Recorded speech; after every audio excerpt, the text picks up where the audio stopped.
Valsad railway તંત્ર છેલ્લા કેટલાય વર્ષોથી બુટલેગરોના ખોળામાં બેસી ગયું છે તે વાત છેલ્લા દિવસોમાં સાબિત થઈ ગઈ છે કે જ્યારે રેલવે પ્લેટફોર્મ ઉપર કેટલાક લોકોએ ટ્રેનમાંથી દારૂની પેટીઓ ઉતારીને તંત્રની સાઠગાંઠની પોલ ખોલી નાખી હતી।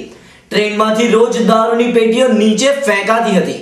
તે સમયે એક પણ પોલીસવાળો ત્યાં હાજર હતો નહીં અને પોલીસની આબરૂનું જાહેરમાં લીલામ થઈ ચૂક્યું હતું।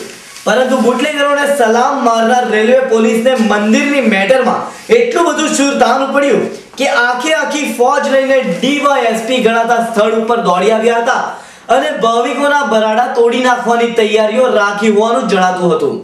જે લોકો આ દેશના નાગરિકો છે અને લોકશાહીનું અહીં શાસન છે, ત્યાં અંગ્રેજના જમાનાના દ્રશ્યો જોવા મળ્યા હતા અને રિવોલ્વર, મશીન ગન અને લાકડીઓથી સજ્જ જવાનો અહીં તૈનાત કરી દેવામાં આવ્યા હતા।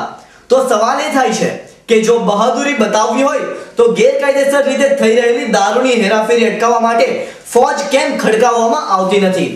શા માટે ગાંધીના ગુજરાતમાં ગાંધી મૂલ્યોની કોઈ નોંધ લેવામાં આવતી નથી અને ગેરકાયદેસર રીતે થઈ રહેલા પ્રવૃત્તિઓને પ્રોત્સાહન આપવામાં આવી રહ્યું છે? લોકશાહીના દેશમાં લોકશાહી વિરુદ્ધ જોવા મળી રહેલા દ્રશ્યો અને ગુંડાઓની ગોદમાં ભરાઈ ગયેલા તંત્રના ભ્રષ્ટ અધિકારીઓને ચોક્કસ જગ્યાએ લાત મારીને તેઓની ફરજનું ભાન કરાવવા માટે ઉપરી તંત્ર વાહકો જાગે તે જરૂરી છે, નહીંતર પ્રજામાં તંત્ર ઉપરથી ભરોસો ઉઠી જશે તેમ મનાઈ રહ્યું છે।